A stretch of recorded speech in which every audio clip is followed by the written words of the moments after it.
Hello বন্ধুরা, সকলকে স্বাগত জানাই আমার চ্যানেল বৃষ্টি ডিভাইন ট্যারোতে। সবাই কেমন আছেন? হ্যাপি থাকবেন, পজিটিভ থাকবেন। জেন্ডার স্পেসিফিক রিডিং এটা একদম নয়। আমার ভিউয়ার্স মেল অথবা ফিমেল যে কেউ হতে পারে। টাইমলেস কালেকটিভ জেনারেল পিক করা বলে সবসময় সব কথা আপনার সাথে রেজোনেট নাও করতে পারে। টাইমলেস হওয়ার জন্য আপনার সামনে যখন রিডিংটা আসবে আপনি এখান থেকে কোনো না কোনো গাইডেন্স কিন্তু পেয়ে যাবেন। All zodiac sign base reading কয়েকটা রাশি সিগনিফিকেন্ট থাকে বলে আমি সেগুলোকে মেনশন করে দিই। সর্বোপরি রিডিংয়ের এনার্জি যদি আপনার সাথে ম্যাচ হয়ে যায় তাহলে কিন্তু পুরো রিডিংটাই আপনার। আজকে দেখে নেওয়ার চেষ্টা করব আপনার পার্সনের কারেন্ট এনার্জি কী, আপনার কারেন্ট এনার্জি ডিভাইনের গাইডেন্স কিছু থাকলে সেটাও দেখে নেওয়ার চেষ্টা করব। তার কিছু মেসেজ দেখব। পজিটিভলি তার কথা ভাবুন, যত পজিটিভলি তার কথা ভাববেন রিডিংয়ের সাথে তত কিন্তু কানেকশন অনুভব করবেন। সে আপনারা যে কোনো কানেকশানই থাকতে পারে। দেখা যাক তার কারেন্ট এনার্জি কী আছে আমার ভিউয়ার্সকে নিয়ে।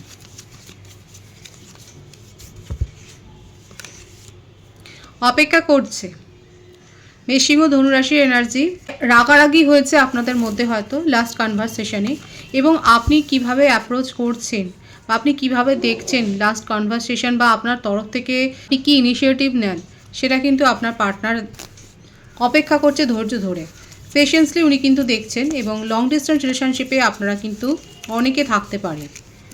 এখানে যেটা দেখা যাচ্ছে না, আপনাদের দুজনের মধ্যেই খুব ইগোর লড়াই হয়েছে। কেউই কারোর কাছে হার মানেননি, এবং দুজনেই দুজনকে যথেষ্ট এইরকম একটা পেশেন্স জোনে রেখে দিয়েছেন। সেপারেশন তো রয়েছে। লং ডিস্টেন্স রিলেশনশিপে যারা রয়েছেন এবং যাদের মধ্যে সেপারেশন হয়েছে এবং লাস্ট কনভারসেশনে যাদের বেশ তর্কাতর্কি হয়ে গেছে, সেক্ষেত্রে দেখুন, আপনি যদি জানতে চান আপনার পার্টনারের মনে কারেন্ট এনার্জিতে কী আছে, তারা কিন্তু দেখা যাচ্ছে বর্তমানে উনি কিন্তু এটাই ভাবছেন যে আপনি কি করেন, আপনার তরফ থেকে কি অ্যাপ্রোচ আসে, আপনি কতটা আগ্রহী এই সম্পর্কটাকে এগিয়ে নিয়ে যাওয়ার জন্য, এটা কিন্তু উনি দেখছেন। বার্থডেটের মধ্যে যেটা দেখা যাচ্ছে 13, 22, 4, 12, 21, 30। বার্থ মান্থের মধ্যে মার্চ, এপ্রিল, অক্টোবর, জানুয়ারি কিন্তু বেশি দেখা যাচ্ছে। দেখি বর্তমানে আর কি ভাবছেন উনি, কি বলতে চাইছে। খুব ইগো, আমি তো বলেছিলাম ইগো আছে। সাপ্রেস করে গেছে নিজের মনের ফিলিংস। যেটা শো করেছে সেটা কিন্তু মনের কথা নয়। মনের মধ্যে ইমোশন প্রচুর ছিল, কিন্তু হয়তো ইমোশনালি উনি কোনো অ্যাপ্রোচই করেননি। আর এটাও দেখা যাচ্ছে হতে পারে আপনাদের একটা দীর্ঘদিনের সম্পর্ক, কিন্তু সেখানে সম্পর্কটা শেষ দিকে, মানে সেপারেশনের আগে আপনারা দুজনেই দুজনের প্রতি সেই ইমোশনটা শো করতেই যেন কোথাও না কোথাও ভুলে যাচ্ছে। কেন এটা কেন হয়েছে? যাদের সাথে এই ঘটনা ঘটেছে তারা অবশ্যই বলবেন। এখানে দেখা যাচ্ছে যে দুজনেই কিন্তু নিজেদের দুজনের প্রতি ইমোশনটা শো করতে যেন কোথাও না কোথাও ভীষণ কনফ্লিক্টের এনার্জি। দেখুন কিসের জন্য এত কনফ্লিক্ট হয়েছে, কী কারণে। ইগোর লড়াই তো বোঝা যাচ্ছে, এছাড়া কি কোনো থার্ড পার্টি ইস্যু আছে এখানে? এখনও সেরকম কোনো আসেনি। ফায়ার সাইন এখানে বেশি আছে। বৃশ্চিক রাশি আছে, মেষিং ও ধনু রাশি আছে, কর্কট, বৃশ্চিক, মীনও আছে। এখানে যেটা দেখা যাচ্ছে খুব রাগারাগি, খুব মানে ইগো আবারও দেখা যাচ্ছে এটাই। দেখুন একটা জিনিস হতে পারে, হয়তো আপনারা একই ওয়ার্ক ফিল্ডে রয়েছেন এবং সেখানে কোনো পজিশন ঘিরে হয়তো হতে পারে, কিংবা কেউ হয়তো এগিয়ে গেছেন, কেউ হয়তো পিছিয়ে গেছেন, সেই রকম একটা ইগো, সেখান থেকেও একটা সমস্যা তৈরি হতে পারে। এবং দুজনেই নিজের নিজের জবে ভীষণভাবে ব্যস্ত এবং নিজেদেরকে সময় দিতে ভুলে গেছেন বলেও কোথাও না কোথাও একটা কিন্তু সম্পর্কের মধ্যে একটা কোল্ডনেস এসে গেছে। কারো কারো ক্ষেত্রে কিন্তু এরকম একটা কারণ হতে পারে, এই কারণটা কিন্তু দেখা যাচ্ছে। এবং মুভ অন করেছেন আপনার পার্টনার, সেপারেশন, মুভ অন, সেটাও হতে পারে। এবং কারো কারো ক্ষেত্রে হতে পারে যে হয়তো উনি অনেক বেশি ট্যুর ট্রাভেল করেন অফিস জব পারপাসে, এবং আপনার মনে হয় যে এত বেশি ট্যুর, এত বেশি মানে কার সাথে যাচ্ছে, কার সাথে থাকছে, এটা নিয়ে আপনারা হয়তো অনেক কোয়েশ্চেন করেছেন, এবং যেটার হয়তো কোনো সদুত্তর আপনার পার্টনার দিতে পারেননি। এবং সেই জন্য হতে পারে যে আপনাদের মধ্যে একটা এই ব্যাপারটা নিয়েই হয়তো অনেক বেশি কনফ্লিক্ট হয়।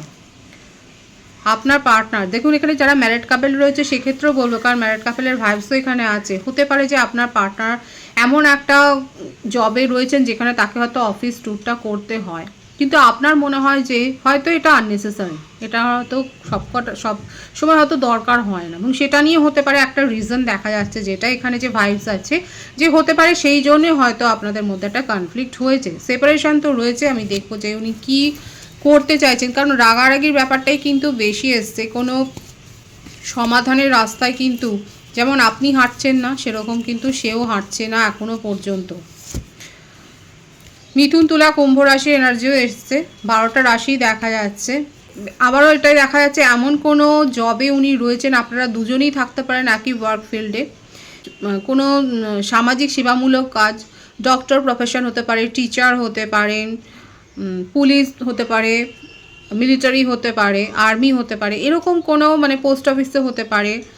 তো এরকম কোনো জবে যেখানে 24 আওয়ার্স একটা নিডস থাকে, তো সেখানে দেখা যাচ্ছে আপনারা এতটাই বেশি ইনভলভ যে হয়তো সেই জন্যই হয়তো হতে পারে যে আপনারা একে অপরকে হয়তো সেইভাবে সময়টা দিতে পারছেন না, সম্পর্কটাকে গ্রো করার জন্য সময় দিতে পারছেন না। দুজনেই হতে পারেন, যে কোনো একজনও হতে পারেন। তো এখানে আপনার পার্টনারের যেটা দেখা যাচ্ছে, উনি নিজের ইগো আবারও এসছে, যেটা নিজের মনের ভাবটাকে কিন্তু উনি সাপ্রেস করেছেন, এবং এখন ওনার মনে হচ্ছে যে যথেষ্ট হয়তো বেশ কিছুদিন হয়ে গেছে আপনাদের সেপারেশন। এখানে যেটা দেখা যাচ্ছে ভাইস, হতে পারে যে আপনাদের মধ্যে বেশ কিছুদিনের একটা সেপারেশন হয়ে গেছে, দীর্ঘ 6 মাস হতে পারে যে আপনাদের মধ্যে সেপারেশনটা হয়েছে।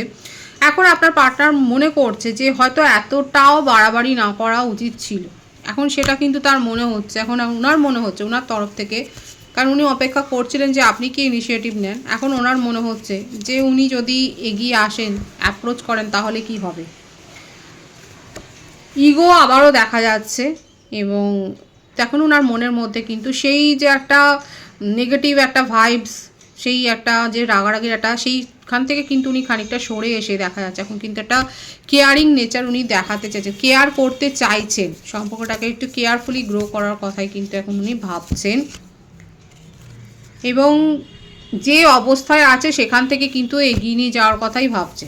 সম্পর্কটা যে অবস্থায় রয়েছে, এবং কারণ উনি ভালো নেই, এটাই এসছে যে উনি ভালো নেই, এবং সেই জন্যেই কিন্তু এই যে সেপারেশনটা যেটা রয়েছে, যে টাওয়ার মুভমেন্টটা আপনাদের সম্পর্কে এসছে হঠাৎ করে যেটা এসছে, সেখানে উনি নিজের ইগোকে অ্যাসাইড করে এখন ওনার মনে হচ্ছে যে এত রাশলি, এতটা নেগেটিভ ওয়েতেও না দেখে একটু কেয়ার করা উচিত, এবং সেইটাই কিন্তু উনি ভাবছেন যে, কারণ ওনার মনের অবস্থা ভালো নয়, এবং সেই জন্য কিন্তু উনি একটা নিজের তরফ থেকে অ্যাপ্রোচ করার কথা ভাবছে। আমি দেখে নেবো যে এই পরিস্থিতিতে ওনার কিছু মেসেজ আমি দেখবো যে উনি কি বলতে চাইছেন আপনাকে, যদি বলতে চাইতেন।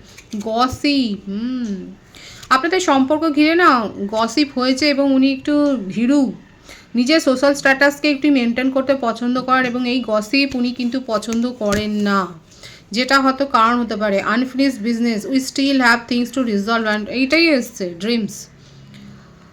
উনি আপনাদের সম্পর্কটাকে এইভাবে ফিনিশ করতে তো চান না, এবং সেই জন্যই নিজের থেকেই উনি অপেক্ষা করছিলেন, এখন নিজেই কিন্তু এগিয়ে আসতে চাইছেন। Habits, I don't know if will ever change. এখানে আমি প্রথম থেকেই বলেছি দুজনের মধ্যে ইগো ভীষণ হাই, এটাই কাজ করেছে, এবং সেটাই দেখা যাচ্ছে উনি কিন্তু এটাই ভাবছেন যে দুজনেই যদি একটু নরম মনোভাব রাখি, যদি সিরিয়াস থাকি, তাহলে সম্পর্কটা এগোতে পারে। আনস্যাটিসফাইড, উনি আপনাকে ছাড়া একটু হ্যাপি ফিল করছেন না, এটাই কিন্তু তার কারেন্ট এনার্জিতে এসছে, আপনাকে ছাড়া একটু হ্যাপি ফিল করছেন না, এবং নিজের তরফ থেকে যে অপেক্ষাটা উনি করছিলেন যে আপনি এগিয়ে আসবেন, এখন ওনার মনে হচ্ছে সেটাতে অনেক দেরি হয়ে যাবে। উনি নিজের তরফ থেকে কিন্তু উনি এগিয়ে আসতে চাইছেন, এবং আপনার সাথে কিন্তু একটা কন্ট্যাক্ট করতে চাইছেন, সেটা কিন্তু দেখা যাচ্ছে। আমি দেখব যে আপনার কারেন্ট এনার্জি কি আছে, আমার ভিউয়ার্সের কারেন্ট এনার্জি কি আছে। আমার ভিউয়ার্সরাও দেখা দেখি মনে হচ্ছে আপনার পার্টনার যেরকম ঘুরতে যান, আপনি হয়তো ঘুরতে গেছেন, এবং আপনারা একটা হায়ার সোল কানেকশানে রয়েছেন, সেটাও দেখা যাচ্ছে। আমার ভিউয়ার্সরা নতুন কিছু শিখছেন, নতুন কোনো জব পেয়েছেন, হয়তো ওভারসিজ জব হতে পারে, অ্যাব্রডে কোনো জবের জন্য হয়তো আপনি অ্যাপ্লাই করেছেন, সেরকম কিছু পেয়েছেন। ডিফারেন্ট স্টেটে হতে পারেন, আপনার পজিশানে কোনো চেঞ্জ এসছে, এটাও হতে পারে, এবং আপনি নতুন কিছু শিখছেন, এবং আপনার জীবনে কোনো নেগেটিভ এনার্জি, কোনো কার্মিক সিচুয়েশান এন্ড হয়ে গেছে, একটা নিউ সাইকেল, একটা নিউ গ্রোথ, একটা নিউ হোপের দিকে আপনি যে এগিয়েছেন, সেটাই কিন্তু দেখা যাচ্ছে। এখানে 333 ভাইবস আছে রিডিংয়ের, রিডিংটা আপনারা 333 লিখে কিন্তু ক্লেম করে নিতে পারেন। আর কি রয়েছে, ভীষণ সুন্দর একটা কার্ড দিয়ে কিন্তু কারেন্ট এনার্জি আপনার শুরু হয়েছে। আপনি যেখানে ডিসিশান নিতে পারছিলেন না, এখন সেই ডিসিশানটা কিন্তু নিতে পারছেন, সেটাই কিন্তু দেখা যাচ্ছে। ভীষণ পজিটিভলি এসছে। হতে পারে রিসেন্ট 1 সপ্তাহের মধ্যে আপনি হয়তো একটা কোনো ডিসিশান নিতে পারছেন না, কোনো ভাইটাল কোনো কাজের জন্য, সেখানে দেখা যাচ্ছে আপনি কিন্তু নিজের মনকে স্থির করতে পেরেছেন। আপনি এমন কিছু জেনেছেন বা এমন কিছু ফ্যাক্ট আপনি রিভিল করেছেন, যার জন্য আপনি কিন্তু একটা সিদ্ধান্ত নিতে পারছেন, সেটাও দেখা যাচ্ছে। সেটা যে কোনো ক্ষেত্রে হতে পারে, আপনার প্রফেশনাল লাইফে হতে পারে, আপনার রোমান্টিক লাইফে হতে পারে, এবং সোলমেটের কাছ থেকে কোনো প্রপোজাল পেয়েছেন এবং হতেও পারে যে আপনি যে এই সম্পর্কটাকে নিয়েই ভাবছেন, কারণ এখানে দেখা যাচ্ছে আপনার হায়ার সোল কানেকশানে রয়েছেন এবং আপনিও কিন্তু তাকে ভীষণভাবে মিস করছেন, যেমন সে আপনাকে মিস করছে। উনি দেখুন এখানে দেখা যাচ্ছে আনস্যাটিসফাইড হয়ে রয়েছে ওনার কারেন্ট এনার্জিতে, এবং দেখা যাচ্ছে আপনার ক্ষেত্রেও আপনি কিন্তু তাকে মিস করছেন। আপনাদের হয়তো সামনে কোনো ইভেন্ট আছে, কোনো হয়তো স্পেশাল ডেট আছে, হয়তো এই দিনে আপনারা প্রথম কথাবার্তা বলছেন, এরকম ডেট তো থাকে, স্পেশাল কোনো মুহূর্ত থাকে, হয়তো আপনি ভাবছেন যে নিজের থেকে অ্যাপ্রোচ করবেন। এটা কিন্তু খুব একটা ভালো সিচুয়েশান এসেছে, কারণ আপনার পার্টনার প্রথম থেকে আপনার জন্য অপেক্ষা করছিলেন, কিন্তু দেখছি যখন আপনি কোল্ড হয়ে রয়েছে তখন উনি কিন্তু নিজেই এগিয়ে আসবার কথা ভাবছেন, এবং এখানে দেখা যাচ্ছে আমার ভিউয়ার্সরাও কিন্তু সেটাই ভাবছেন, মানে টেলিপ্যাথিক্যালি আপনারা কিন্তু কোথাও না কোথাও কানেক্টেড। এবং দেখুন আপনি নিজেও ভাবছেন যে হ্যাঁ, এগিয়ে এসে যদি ঠিক করা যায় সব কিছু, তাহলে সেটা কিন্তু করা উচিত। একটা আপনিও যে সেইটাই ভাবছেন সেটাই কিন্তু দেখা যাচ্ছে। আমি দেখবো যে উনি অ্যাপ্রোচ করলে আপনি কি বলবেন। হ্যাঁ, রাগারাগি তো হবে এবং বেশি রাগারাগি করবেন না। এখানে টক্সিসিটি আপনিও যেমন দেখিয়েছেন, দেখা যাচ্ছে আপনার মধ্যে। এখানে দেখুন, এখানে কিন্তু এসেছিল আপনার পার্টনার কিন্তু বলছিল হ্যাবিটস, তো এখানে এটাই আসছে যে ইগো খুব, তো এই হ্যাবিটসটা চেঞ্জ করার কথা আপনার পার্টনারও ভাবছে, আপনিও ভাবছেন। টেলিপ্যাথিক্যালি আপনার কিন্তু মিরর করছেন, একে অপরের থট ফিলিংসকে কিন্তু মিরর করছেন। আবারও আসছে সোলমেট কানেকশন, একটা স্পিরিচুয়াল কানেকশনে আপনারা যে রয়েছেন সেটা কিন্তু দেখা যাচ্ছে। তবে নিজের কানেকশন জানবার জন্য, নিজের প্রশ্নের উত্তর জানবার জন্য অবশ্যই আপনারা একটা পার্সোনাল রিডিং নিতে পারেন। এখানে দেখা যাচ্ছে অনেকে কিন্তু একটা স্পিরিচুয়াল কানেকশনে রয়েছেন, কালেকটিভলি দেখা যাচ্ছে, এবং আমার ভিউয়ার্সরাও কিন্তু ওয়েট করছেন, এবং আপনার পার্টনার কিন্তু বলেইছে নিজেদের হ্যাবিটটা চেঞ্জ করা উচিত। দুজনেরই ভীষণ ইগো, আর সেই ইগোটাকে সরিয়ে উনিও যেমন এগিয়ে আসবার কথা ভাবছেন, আপনিও কোথাও না কোথাও ভাবছেন যে হ্যাঁ এগিয়ে যায়। তো ভালোই হবে, দুজনেই এগিয়ে আসুন এবং সেই মুমেন্টটা এনজয় করুন, এবং কীভাবে এনজয় করলেন অবশ্যই বলবেন। ডিভাইনের গাইডেন্স এখানে দেখবো, কারণ ভীষণ সুন্দর একটা ব্যালেন্স মুহূর্তে কিন্তু দেখা যাচ্ছে যে এখন দুজনেই ভাবছেন যে হ্যাঁ, এতটাও রাগারাগি করা উচিত নয়, যদি সিরিয়াস থাকেন সম্পর্কটা নিয়ে। যদি ভাবেন যে না ঠিক আছে, এটাকে ছেড়ে এগিয়ে যাওয়া যায়, তাহলে অবশ্যই এগোতে পারেন। দেখবো ডিভাইনের গাইডেন্স কী রয়েছে আপনাদের জন্য। দেখুন ডিভাইন কী বলতে, দেখুন বিউটিফুল এনার্জি, দেখুন soulmate, yes this is your soulmate. Divine কিন্তু এখানে কালেকটিভ ওয়েতে দেখা যাচ্ছে, কনফার্মেশন দিচ্ছে যে ইনি আপনার soulmate. Stay optimistic about your love life, এবং অবশ্যই বলছে হোপটা রাখুন, আশা ছাড়বেন না। দুজনেই যদি নিজের খামতিটা বুঝতে পারেন তাহলে সেটাকে তো রেকটিফাই করাই যায়, সেটা করে যদি মনে হয় যে হ্যাঁ সম্পর্কটা বাঁচানো যায়, তাহলে সেই চেষ্টাটা কিন্তু করা উচিত। ভীষণ পজিটিভ আছে এনার্জিকে অবশ্যই ক্লেম করে নেবেন। রিডিংয়ের এনার্জি যদি আপনার সাথে ম্যাচ হয়ে যায়, রিডিংটা লাইক করে এনার্জি অবশ্যই এক্সচেঞ্জ করে নেবেন, যেটা জরুরি। সকলকে আমার চ্যানেলে অনেক স্বাগত এবং শুভেচ্ছা জানাই। যারা রয়েছেন তাদেরকে অনেক ভালোবাসা, আপনাদের ভালোবাসায় সহযোগিতা এই প্রোগ্রামকে বৃহত্তর করে তুলুন। রিডিংটা একটু শেয়ার করে দেবেন, চ্যানেলটা সাবস্ক্রাইব করে দেবেন। সবাই ভীষণ ভালো থাকবে।